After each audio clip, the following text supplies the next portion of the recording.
Spinalcom. Make any building smart.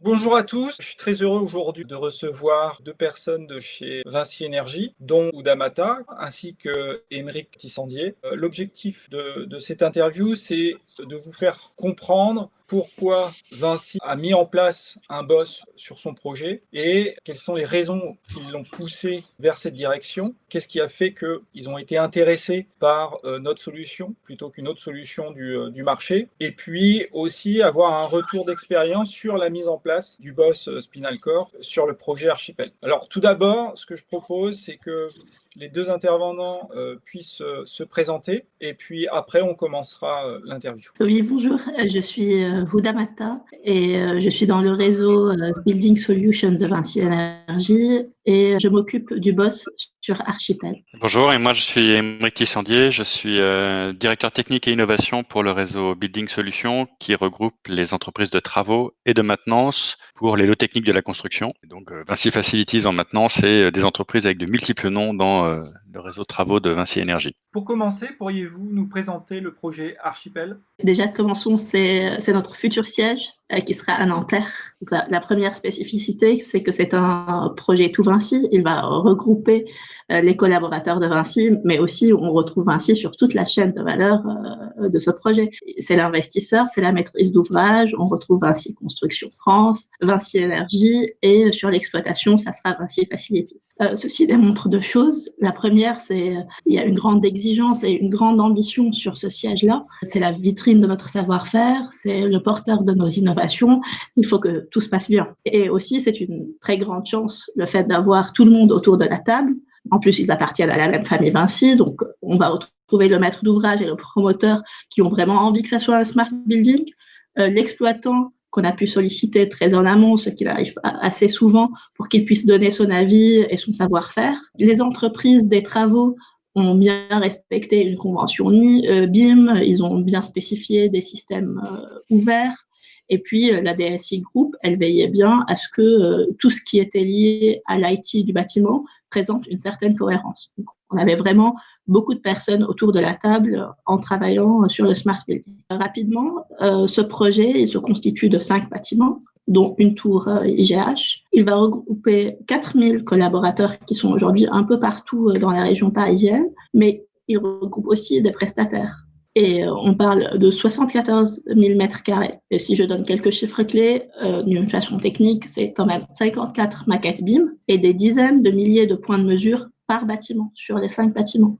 L'idée, c'est d'avoir plusieurs typologies de services plutôt intelligents sur ce bâtiment, certains pour les occupants, pour qu'ils puissent réserver des salles, des places de parking, qu'ils puissent déclarer des incidents, mais aussi des services pour les exploitants, pour qu'ils fassent la maintenance de la façon la plus fluide, la plus rapide, la plus efficace possible, ou pour les propriétaires qui vont avoir, même si c'est dans la même famille, multipreneurs et ils vont vouloir gérer leur occupation, leur consommation, un peu les habitudes de chacun de ces différentes entités de Vinci. Pour les particularités techniques, on avait l'ambition que les données du bâtiment restent en grande partie dans le bâtiment en local, quitte à ce qu'on utilise le cloud pour d'autres raisons, mais d'une façon un peu plus ciblée. Et puis, l'idée aussi, c'est qu'il y a une multiplicité d'usages, donc il faut gérer des open space, sans qu'il y ait du flex office. Et finalement, il y a 2 réseaux dans ce bâtiment. Il y a un réseau assez spécifique sur les données du bâtiment, donc tout ce qui est GTB, contrôle d'accès.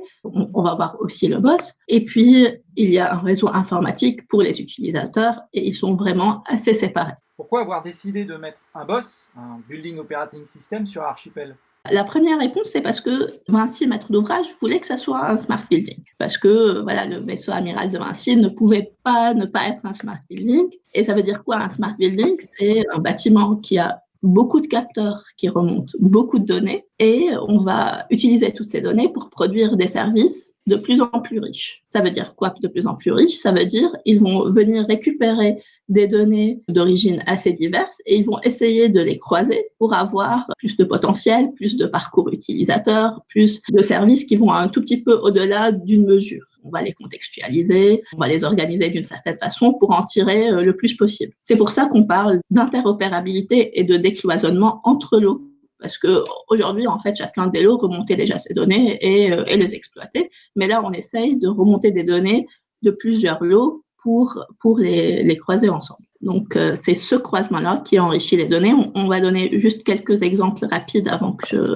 donne la main à Aymeric, notamment une consommation. Une consommation, on peut la relever, on peut la suivre, mais on peut aussi la relever et la comparer à des tendances annuelles sur la même période en ayant les mêmes critères. On peut aussi la relever, la comparer aux tendances, mais aussi la comparer à la densité d'usage si je sais il y a combien de personnes dans mon bâtiment. Je peux la comparer aussi à la météo. En fait, c'est un peu ça qui enrichit de plus en plus ma donnée, c'est en la croisant avec d'autres systèmes. Pareil pour les salles de réunion, on peut réserver une salle, mais on peut aussi la réserver en choisissant la salle qui est la plus proche, celle qui a l'occupation la plus proche à ce que je veux faire exactement. Je peux, en réservant une salle, si j'invite un visiteur, lui réserver une place de parking en même temps, qu'il ait accès à un QR code de contrôle d'accès en même temps, qu'il peut commander certaines ressources comme une collation ou un nettoyage en même temps. En fait, c'est un peu tous ces croisements qui font la richesse du Smart Building. En fait, nous, on est convaincus que les services vont être inventés au gré des opportunités. Et c'était notre préoccupation au début du projet, en fait, de fournir une infrastructure qui rende la donnée accessible, fiable et facile à interpréter, et que derrière, ce soit autant d'opportunités pour développer des nouveaux projets et des nouveaux services. Et on s'était un peu inspiré de ce qui existait, puisque quand on a commencé à avoir ces réflexions, c'était il y a 4 ou 5 ans, pour le projet Archipel, on visitait des smart buildings, en tout cas des bâtiments prétendument smart buildings à l'époque. Et on s'est rendu compte que sur ces bâtiments-là, souvent, on avait un peu bricolé, peut-être parce que le BOSS tout simplement n'existait pas encore. Et en général, on utilisait la GTB pour absorber de plus en plus de données. Sauf que on faisait ça avec des systèmes qui étaient peu ouverts, qui utilisaient plein de protocoles, souvent enfermés dans des solutions propriétaires. Et du coup, chaque nouveau service se traduisait par une multitude d'interfaces, avec une multitude de sous-systèmes. Et faire évoluer le service, du coup, devenait très compliqué. On avait finalement trop de tables d'échange, trop de complexité à gérer. Et on se rendait compte que ces bâtiments smart building étaient très beaux à la livraison, très impressionnants, mais qui vieillissaient pas très bien. Et on pense que dans un smart building, non seulement il faut croiser la donnée, donc il faut la décloisonner, mais on pense aussi que les usages vont changer en permanence. On le voit déjà, nos bâtiments sont beaucoup plus ouverts, ils ont des usages beaucoup plus variés. On trouve des bâtiments qui combinent du bureau avec du logement, avec des commerces, avec une salle de sport, de la restauration. Et non seulement le bâtiment est plus ouvert à sa livraison, mais ça va évoluer en permanence. Dans un espace de bureau, on va pouvoir faire des salles de réunion, de l'open space, du flex office. Enfin, il faut donner la capacité au bâtiment d'évoluer. Il doit rester vivant. Et ça veut dire que tous les services qu'on implémente, eh bien, il faut penser qu'on va les changer régulièrement. Et il faut que ce soit facile pour ne pas figer le bâtiment dans sa version d'origine. Et donc, non seulement on est convaincu que le bâtiment va produire beaucoup de données, mais qu'on va pouvoir y greffer des services à valeur ajoutée, mais en plus, on est persuadé qu'il va falloir le changer tout le temps. Du coup, vous voulez une infrastructure digitale qui soit évolutive dans le temps pour pouvoir réaliser tout ce que je viens de décrire et pouvoir gérer finalement le patrimoine digital du bâtiment. Et cet outil, vous l'avez compris, hein, c'est le Building Operating System, BOSS, et c'est vraiment l'outil informatique de gestion de la donnée bâtimentaire. Et pour nous, c'est un socle de gestion de la donnée qu'on utilise pour donc contextualiser, organiser et mettre à disposition la donnée aux utilisateurs. Il y a énormément de sociétés aujourd'hui qui positionnent leurs produits comme un Building Operating System. Pourquoi avoir choisi celui de Spinalcom ? En fait, on avait fait beaucoup de comparaisons et Sébastien, tu le sais, ça nous a pris pas mal de temps pour bien choisir notre base de données. Il y a plusieurs sujets techniques qui nous ont intéressés dans le BOSS de Spinal. La première, c'est que c'est une base de données robuste et unifiée qui est en capacité d'absorber toutes ces données produites par le bâtiment. On parle de 10 à 20 000 points de mesure par bâtiment par jour, donc c'est quand même assez dimensionnant. Et la base de Spinal vient du jumeau numérique, elle a été inspirée par l'aéronautique, elle est assez performante pour répondre déjà à notre besoin de robustesse. Le deuxième sujet, c'est que ce qu'on se disait, Vinci Facilities avait une opinion assez tôt sur ce projet-là. Le credo de Vinci Facilities, qui est porté par l'entreprise TwinOps, c'est celui d'avoir des données visualisables en 3D. Ils pensent vraiment que c'est le futur de la maintenance, et donc c'est le cas avec Spinalcom, ce qui facilite beaucoup la compréhension et l'interprétation des informations qui remontent, parce que en fait chaque équipement est bien géoréférencé, on sait où il est, on peut le visualiser. Ça donne un certain aspect ergonomique à la maintenance qui nous intéresse beaucoup. Puis d'un point de vue assez technique, c'est une base de données graphe orientée objet.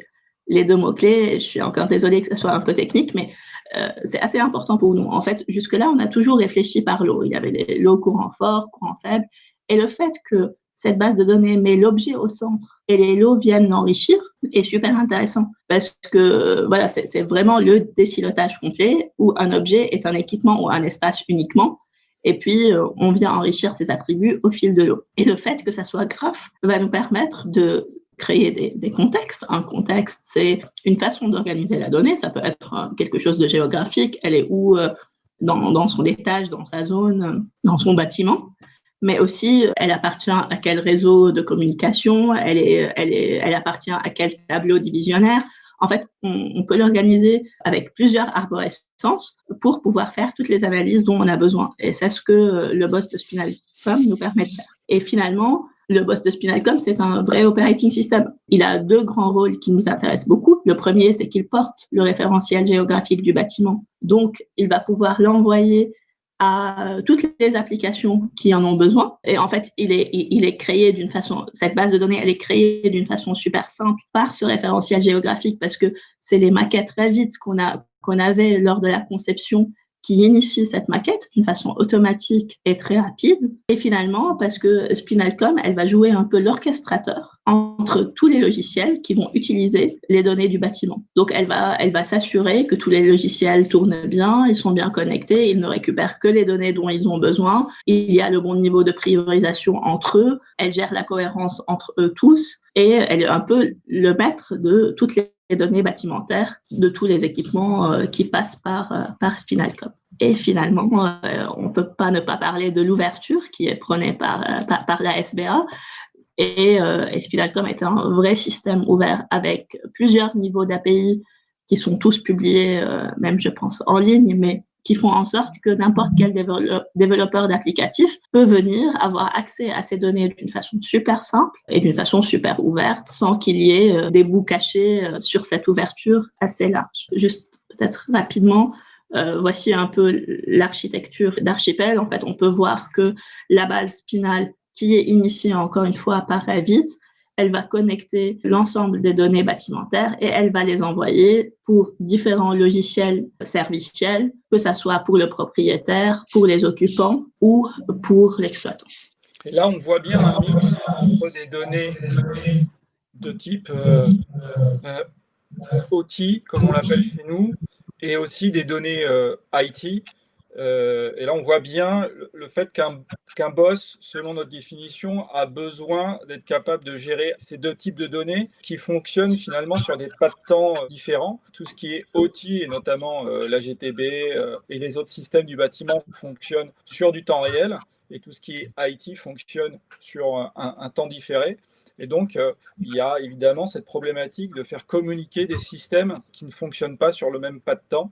Et la solution de Spinalcom y répond. Ce qui est certain, c'est que de tout ce qu'on vient de dire, nous, on avait vraiment besoin d'un orchestrateur qui dispose des fonctionnalités de visualisation 3D, de génération rapide et automatique de la base, mais aussi de gestion des versions sur les maquettes, et qui donc nous permettent aussi de gérer les évolutions facilement. Et on est très rapidement arrivé à la conclusion, et d'ailleurs je crois que c'est une conclusion de la SBA aussi, que le boss, il devait être en local. C'est vraiment un outil informatique qu'on intègre dans notre bâtiment et dans notre architecture digitale du bâtiment. Mais c'est une base locale et du coup, parmi les concurrents potentiels au boss, même s'ils ont tous des définitions un petit peu différentes, les solutions plateformes ne nous intéressaient pas. On voulait vraiment une base de données locale. On voulait une véritable infrastructure locale. De la même manière, il y avait des propositions qui tournaient autour de GTB. Les industriels de la GTB voient arriver je pense, ce marché du boss. On en parle de plus en plus. Essaient de convertir leur GTB en un boss, mais finalement, pour nous, ça aurait consisté à s'enfermer à nouveau dans une solution souvent propriétaire, en tout cas jamais autant ouverte que les industriels peuvent le laisser penser. Et nous, on voulait sortir de ce silotage. C'est vraiment la fonctionnalité première qu'on va avoir avec le boss, c'est désiloter, ouvrir la donnée. Et après, on veut pas non plus se limiter à un seul usage, c'est-à-dire qu'on veut pas gérer uniquement la donnée qui vient de la GTB, même si la GTB est le système qui produit le plus de données dans le bâtiment. On veut pas non plus se limiter à une gestion énergétique. C'est orchestrateur. Il gère toute la donnée qui remonte du terrain, il la distribue aux autres services et il est omnipotent, c'est-à-dire que il gère de la donnée variable dans son format, dans sa gestion du temps, comme tu le disais, Sébastien. Et du coup, on voulait pas être limité et enfermé dans une solution issue d'un des lots qu'on vient consolider dans le boss. C'est quelques raisons qui nous ont conduit à la solution Spinal Core. Avez-vous eu ou avez-vous réalisé des développements logiciels spécifiques pour ce projet?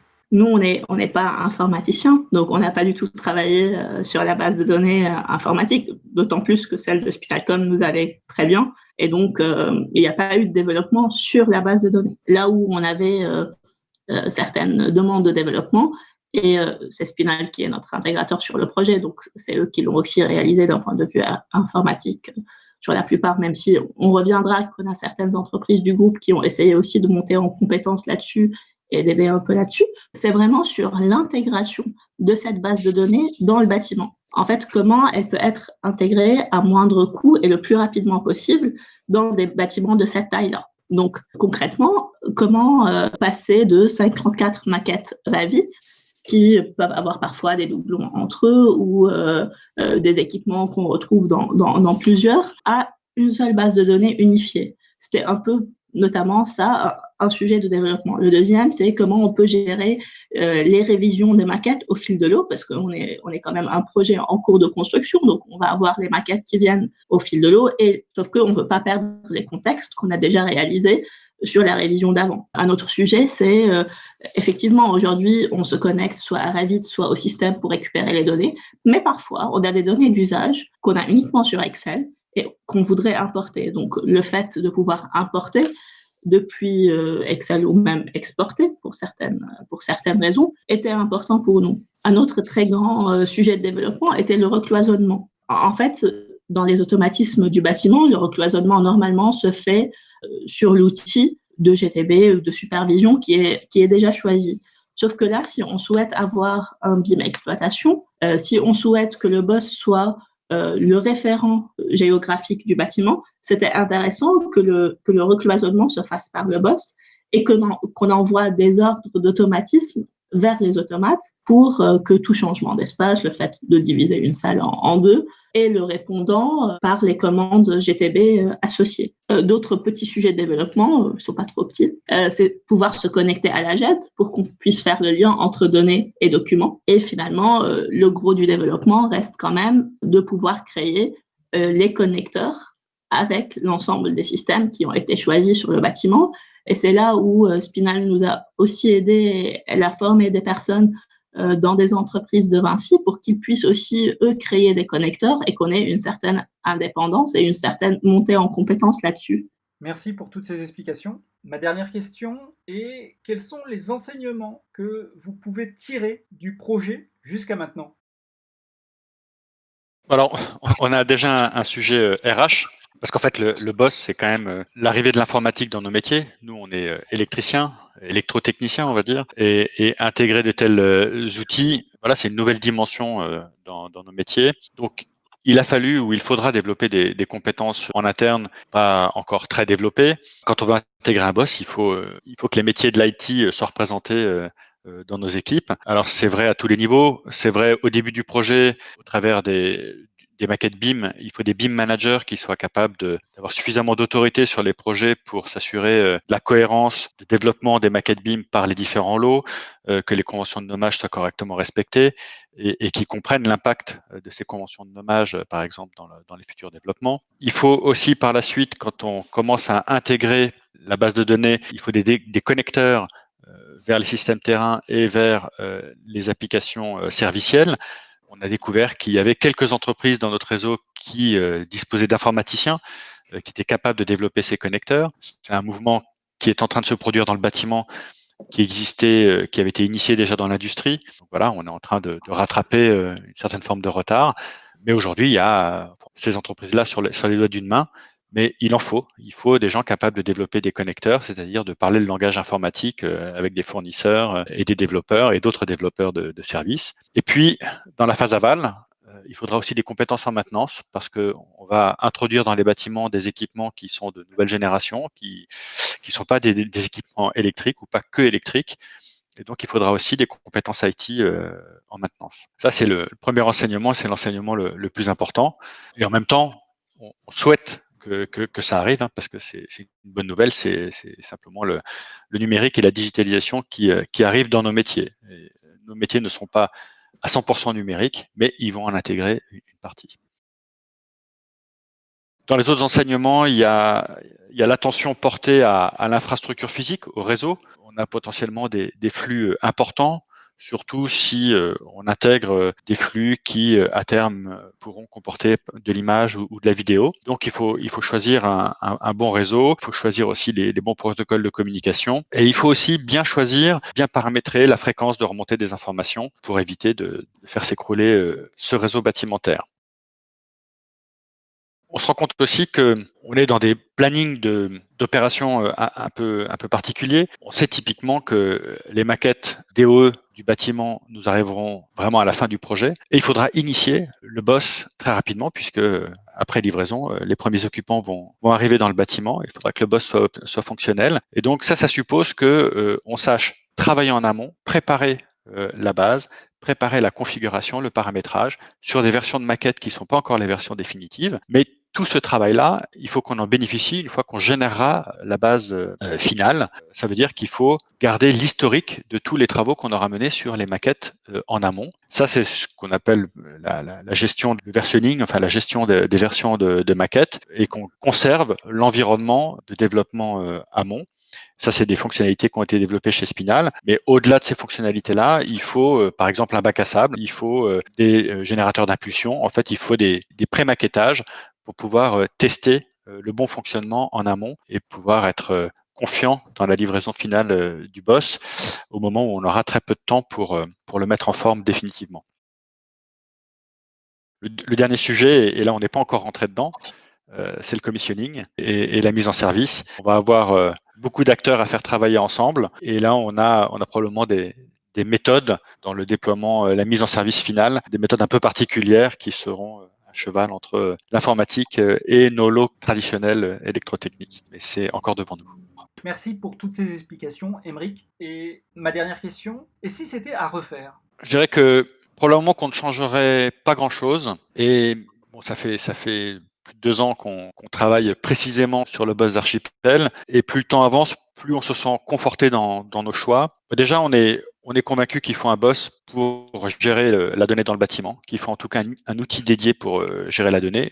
On lui a donné le nom de BOSS, donc ça, on en est convaincu. On est convaincu que les bâtiments vont continuer à changer et changer régulièrement dans le cours de leur utilisation. Et on en a vraiment des illustrations en permanence et notamment pendant les phases de confinement ou de Covid, on voit que l'usage du bâtiment va aller vers plus d'efficacité, mais aussi une plus grande densité d'utilisation sur des plages horaires plus rétrécies. Et il va falloir pouvoir changer le cadre d'utilisation du bâtiment en permanence. Et puis, on voit de toute façon une forme de convergence de nos préoccupations du moment et convergence vers des systèmes numériques. En fait, on voit qu'il y a, avec tous les derniers décrets qui sont sortis, décret tertiaire, la loi Elan, ou bien le décret Bax, des invitations fermes à réduire la consommation des bâtiments. Tout ça, on est convaincu que ça passera par des outils de nouvelle génération, des outils à base numérique. Pense-nous que ce sera le jumeau énergétique, mais le jumeau énergétique, il ira s'alimenter sur des maquettes.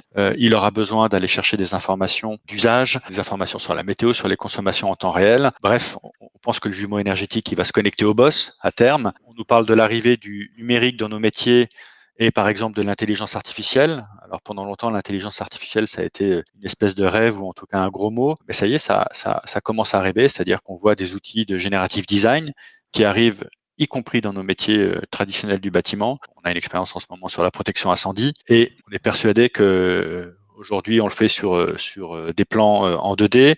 On est en train de le passer sur des maquettes 3D. Là encore, à un moment donné, on va interconnecter tous ces systèmes de conception et d'exploitation. Donc, le fait d'avoir un boss, le fait d'avoir le BIM comme support essentiel de nos démarches de digitalisation et comme support essentiel de nos futurs outils, ça aussi on en est convaincu. Une autre utilisation des maquettes, c'est tous les sujets d'empreinte carbone, de recyclage des matériaux, de réemploi. On sait qu'on va devoir garder la compréhension et la connaissance intime de nos bâtiments et de ceux et des matériaux avec lesquels ils ont été construits. On va devoir tenir le registre du renouvellement de ces équipements, de ces matériaux. Là encore, on va le faire à travers des maquettes et l'usage va rentrer en ligne de compte et le boss, vous l'avez vu, est connecté à nos outils de maintenance, à un outil à la gestion de la maintenance assistée par ordinateur, à la gestion des tickets avec les clients. Et donc, tout l'usage qui est présent, traduit dans ces outils de maintenance, ça va aussi être nécessaire pour la gestion des matériaux, dans le cycle de vie des matériaux et des équipements. Bon, là encore, on voit des connexions possibles avec le boss. Et donc, sur tous ces points-là, on est conforté. Est-ce que ça doit être du coup un boss Spinalcom? Eh bien, pour l'instant, on voit pas de concurrence à l'échelle de Spinalcom, et donc on est aussi conforté sur le choix de Spinalcore. Pardon, Spinalcom, c'est l'entreprise, Spinalcore, c'est la solution. C'est le boss qui est le plus lié à la maquette. C'est le véritable orchestrateur. Il est ouvert. On sait dialoguer et on se rend compte au fil du développement du projet que cette documentation et cette capacité à dialoguer et à s'interfacer, elle est capitale et elle est très profonde. Et c'est une vraie conviction chez Spinalcom. Et cette qualité d'interface, on la mesure tous les jours. Bah, ça ne risque pas de changer. Et on n'en voit pas d'équivalent sur le marché. Et donc on n'a pas de raison pour l'instant de douter de nos choix. La première question, c'est comment voyez-vous le développement du BOSS sur le marché de la rénovation tertiaire existant? Alors, moi, je peux prendre le sujet. C'est une des limites de l'exercice, effectivement.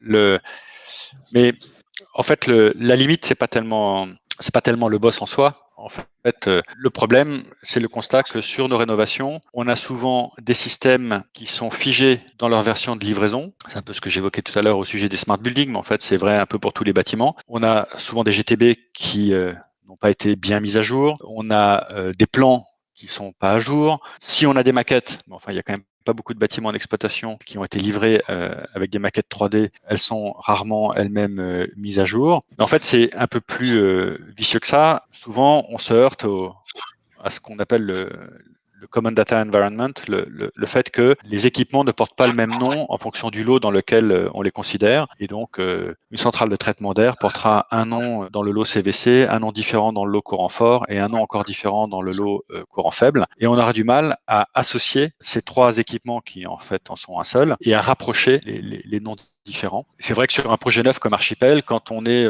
en BIM 360, que tout le monde travaille sur la même maquette en simultané, en collaboratif, eh bien ça force un peu la cohérence. Qui plus est, on avait imposé des conventions de nommage rigoureuses et strictes. Mais voilà, un environnement de conception en BIM 3D collaboratif, ça aide à avoir cette cohérence-là. Et le préalable pour installer un BOSS dans un bâtiment de rénovation, c'est de retrouver ce Common Data Environment. Et donc, il y a une étape de reconstruction de cette cohérence. En revanche, une fois qu'on l'a et qu'on l'a traduite dans une maquette 3D, le passage à un BOSS est relativement simple. C'est en tout cas ce passage-là qu'on a essayé d'automatiser et d'apprendre sur Archipel pour pouvoir le reproduire facilement sur des futurs bâtiments. Mais il ne faut pas sous-estimer cette création du Common Data Environment. Deuxième question, pour le tagging des données, vous êtes-vous inspiré de Estac? Pas vraiment. En tout cas, pas sur Archipel, pour la très bonne raison que notre convention de nommage et les attributs des données ont été travaillés avec Vinci Facilities et TwinOps il y a 4 ans. Donc, Estac n'était pas aussi répandu qu'aujourd'hui. Et même, on aurait fait ça aujourd'hui. On trouve quand même sur le marché différents modèles de données, que ce soit l'IFC, Estac, Google qui développe son modèle de données. Donc, potentiellement, on aurait envie de travailler sur notre propre convention et nomination des attributs, que ça soit ceux du BIM, que ça soit ceux de la GTB. C'est un chantier identifié en interne. Après, je parle sous ton contrôle, Sébastien. Dans Spinal Core, il y a quelque chose qui nous intéresse, c'est le fait qu'on est en capacité de se dire cet attribut qui s'appelle moyenne sur certaines maquettes ou dans l'un des lots, il est égal à average en anglais sur d'autres maquettes parce qu'ils ont été faits par d'autres personnes. Donc en fait, Spinalcom nous permet de faire un rapprochement sur la nomination des attributs.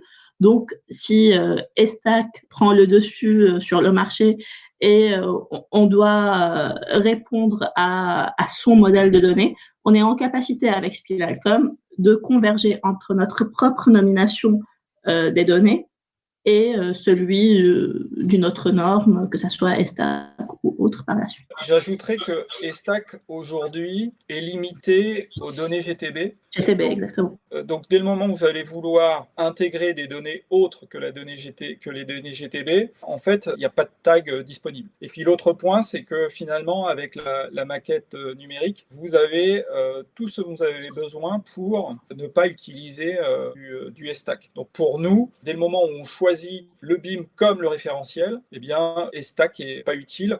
Ça demanderait un effort supplémentaire pour aucune valeur ajoutée. Troisième question, avez-vous retenu des produits du marché pour votre GMAO, portail de service? Et puis aussi, autre question, coût des connecteurs. Oui, pour la partie produits du marché, notre portail de service sur Archipel, c'est mon building, ce n'est plus un secret là-dessus. Pour la GMAO, il y a un grand chantier au sein de la direction opérationnelle de Vinci Facilities, pour la rénovation de notre GMAO, mais en tout cas, il n'y a que des solutions de marché qui sont shortlistées, donc ça ne sera qu'une solution du marché. Je ne vais potentiellement pas répondre sur le coût des connecteurs parce qu'on est en plein travail de développement. Donc, on a des connecteurs qui ont été réalisés par Spinalcom, je vous laisse afficher vos prix. Et puis, il y en a d'autres qui ont été faits par une entreprise en interne, CGLEC 3S, mais on est sur le début. Donc, il y a un effort de formation qui est assez important sur le développement de ces connecteurs. Et l'idée, c'est qu'on puisse se former sur ce projet et que ça aille plus vite et d'une façon moins coûteuse par la suite. On a quand même le sentiment sur les connecteurs, pas le coût le plus important en fait.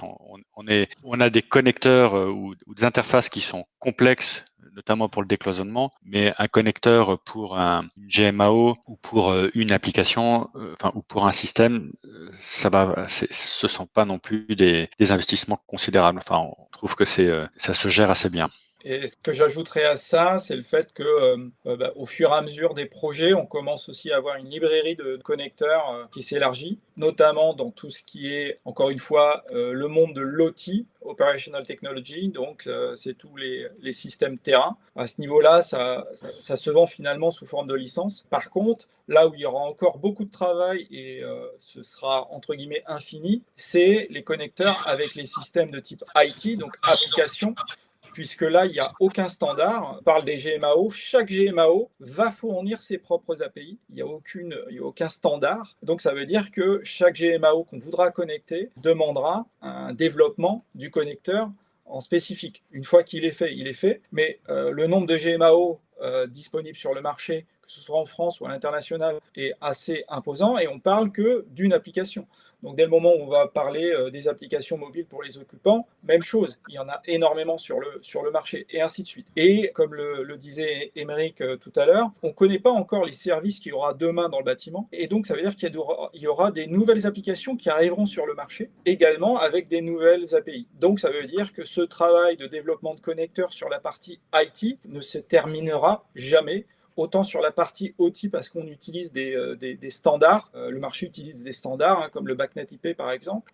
Là, on peut avoir des choses standardisées, mais ce n'est pas le cas du monde de l'IT. Question sur l'adaptation du produit au marché du tertiaire des collectivités. A priori, donc, les collectivités, c'est beaucoup de petits sites. Et donc, la question sous-jacente, c'est est-ce qu'on a besoin finalement d'installer un boss dans chaque petit site? Alors, je peux prendre la question parce qu'on y travaille, notamment avec certaines collectivités, mais aussi avec certaines foncières, donc avec des parcs conséquents, soit de petits bâtiments, soit de beaucoup de grands bâtiments, ça dépend. Finalement, le boss peut être localisé dans le bâtiment, mais il peut être aussi localisé sur un serveur qui se trouve dans un cloud, et même sur un même serveur, on peut mettre plusieurs boss. Par contre, le principe est le même dans le sens où chaque bâtiment doit avoir son système d'information. Si je prends l'exemple de l'ordinateur ou l'exemple d'un smartphone, on est bien d'accord que vous ne partagez pas le système d'exploitation de votre ordinateur ou de votre smartphone avec une autre personne. Il appartient bien à votre équipement. C'est le même principe, sauf que qu'on localise le boss en local ou